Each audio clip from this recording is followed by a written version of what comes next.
Welcome back. We're heading to the inspection station to see if this thing will pass. Figured I'd give you guys a little bit of information on this thing. It's a 99 Frontier. It's got a VG33E in it, which is a single overhead cam, 60-degree V6.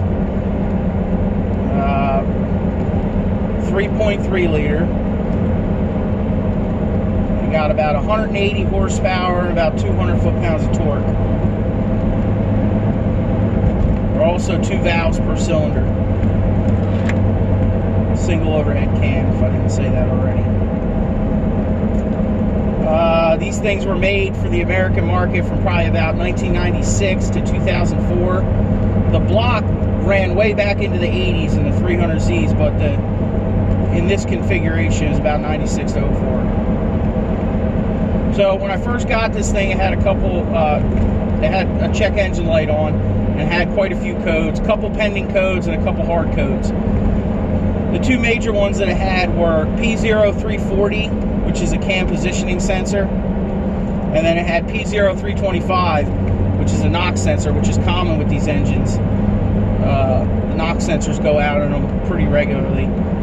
But from my experience with my Xteras and my other Nissans, when you get those 2 codes together, it usually coincides with you also get a catalyst insufficient code at the same time. I think it has a lot to do with the gas that we have nowadays. Like this gas with the ethanol in it is just, these things were never intended to run with the ethanol, and when the gas sits for a little while, it gets really stagnant and crappy, and I believe that it makes it trip check engine light. So usually what I do before I'm getting ready to go to the DMV to get it inspected is, a couple days ahead of time, I'll put some high test in there, maybe some 89, maybe 91, and drive it around, and it seems to run better, and it seems to keep the check engine light from coming back on. So you can run it on regular, it will run, but most likely you'll trip the check engine light at some point, from a hiccup or whatever. But if you're having a problem with those codes and you can't get the thing through inspection, try that. Try to put a little bit better gas in it, drive it around, see if it helps. It's worth a shot. So I've been driving it probably about, I don't know, I probably put about 30 or 50 miles on it. And it hasn't come back on yet, so we'll see what happens when we get there. Hopefully I can get through. Get a new sticker, a new 2-year sticker on this thing.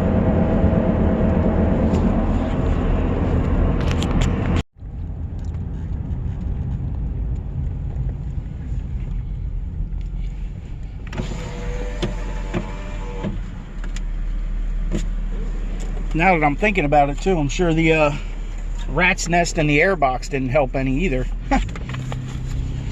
Well, we'll see.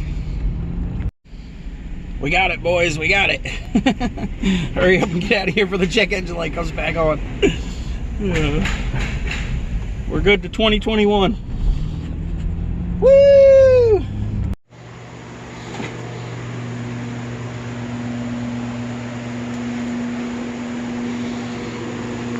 Justin's been here at night, a couple nights, got the heater fixed. Had to put a new blower motor in it. Been putting up some other shelving here. Organizing stuff. Got like a little section over here, which is probably going to be the processing station where we bring each individual unit in and go through it in this area. So that's the plans for here. We got some more shelving going up.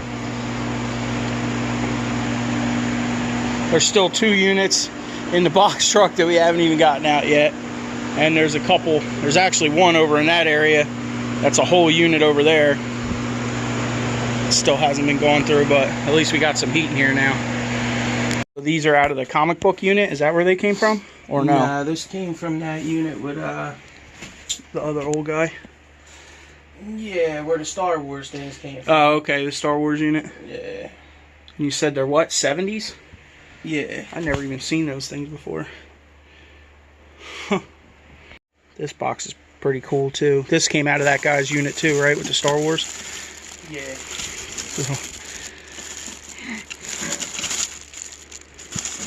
Oh, it's Snarf! Snarf! It's a pencil topper. I used to have that.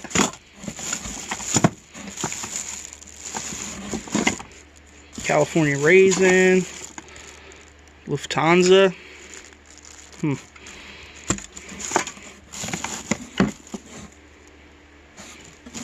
This pirate's cool.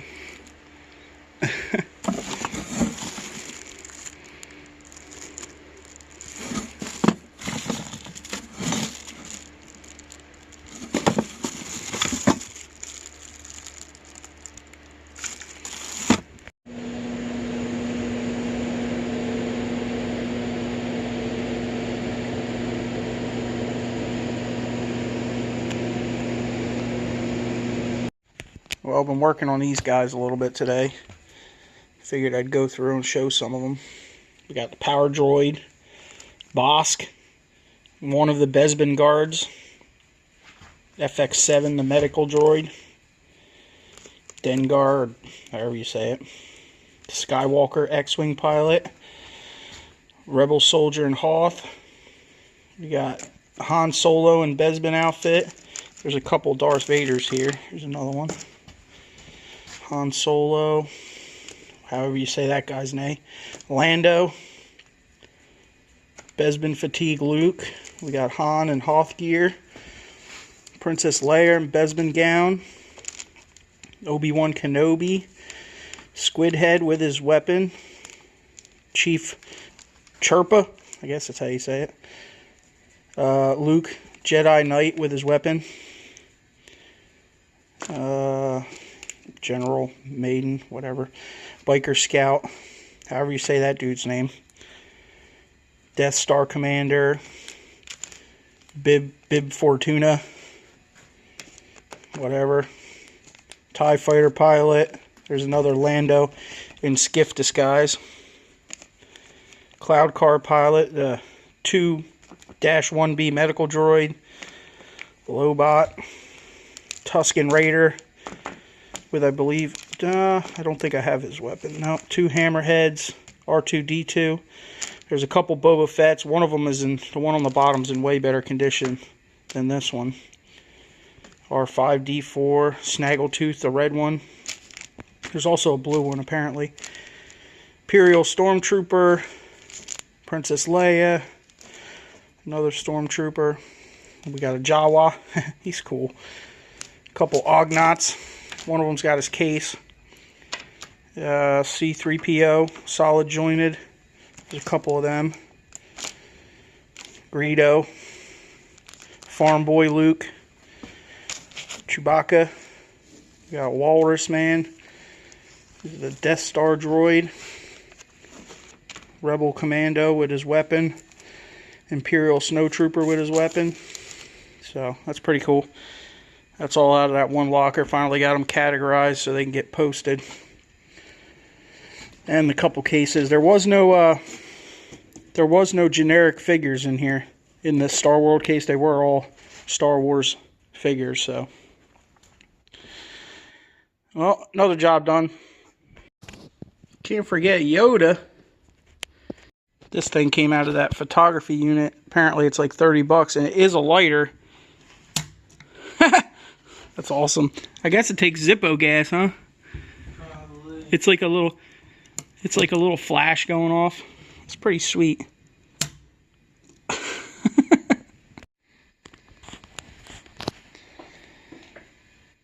Well, the rabbit hole is definitely a good read. That's crazy. There's all kinds of stuff in here. Tesla. Nostradamus. Quatrains from him. MUFON. Abductees. Now I'm getting into the different types of aliens out there and all different stuff. It's crazy. Most of this stuff is printed 1993 to 1996. reptoids, Homosaurus, lizard men, the large-nosed greys. They play a significant role in the legends of India and Tibet, where they are considered by some to be demonic in nature.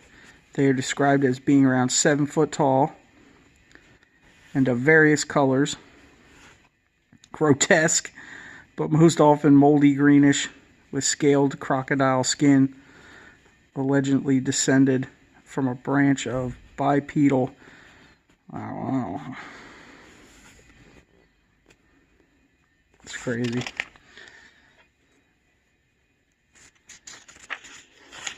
Olivarian. Humans of normal size, yet who possess an olive green skin color. Subterranean or cavernous realm beneath Europe, which they refer to as St. Martin's Land. Iguanas. It's crazy.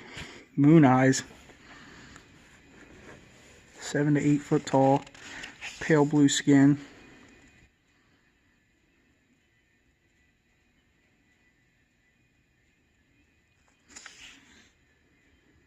It's crazy. There's a lot of cool stuff in here. Keeps going. Serpents. Literally giant snakes. The rabbit hole. Antarcticans.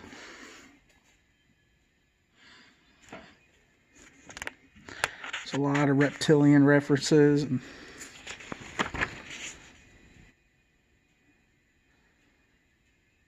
from the Bodas system, reptilians from the Bodas system.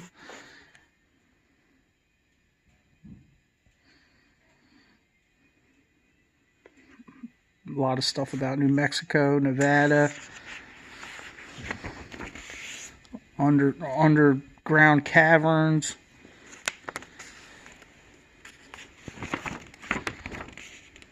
A lot of UFO stuff.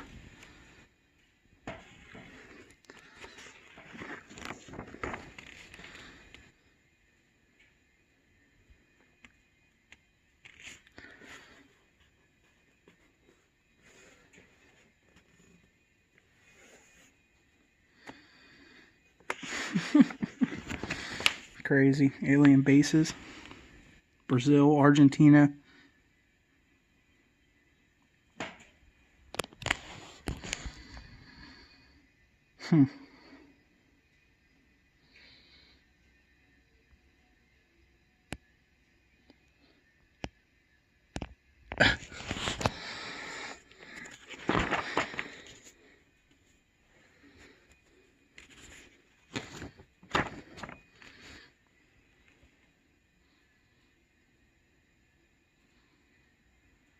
There's a triangle surrounding the Nevada test site.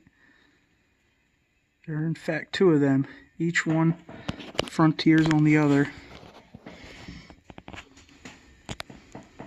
MJ-12.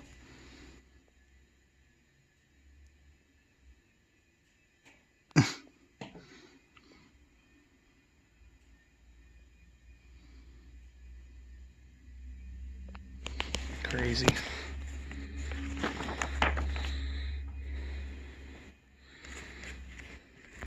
There's everything in here.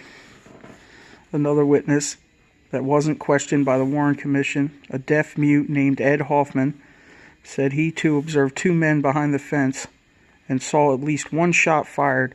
Further acoustic tests conducted by the House of Assassinations Committee determined that at least 1 shot was almost certainly fired from the knoll. In answer to why Bowers was afraid to tell the whole story, he had disappeared for about 2 days. One night, I know for sure, which is very uncharacteristic of him, and when he came back, one of his fingers was missing on one of his hands. They contacted every hospital in the area, were able to find any evidence that anyone with that particular injury had come in for treatment at that time. Oh no, JFK! But undoubtedly the most fascinating portrayal is a detail on an Egyptian magical papyrus in the British Museum depicting a serpent encompassed by a ray-emitting disc. The most unusual form of the serpent symbol is a spiral representation, a coiled snake. It has been discovered as whatever, and other pictorial representations in Britain, Greece, Malta, Egypt, as pottery designs in New Mexico, as ground drawings on the Nazca Plateau, Peru, and throughout the Pacific Islands. It's crazy. Alright everybody, thanks for watching. Make sure to comment, hit that thumbs up, subscribe. We ain't had too much time at the warehouse lately. Justin's been having to work at his stores, so everybody get in the comment section and start yelling at him and start a channel. He could be explaining all the craziness that's going on in the vapor market right now. He said on the 6th of December they're supposed to pass a law to ban flavors in the state of New Jersey, so we'll see how that goes. There's definitely stuff rolls downhill, right? Alright y'all, thanks for watching. See you on the next one. Cruise control works. Oh, so fat kid friendly.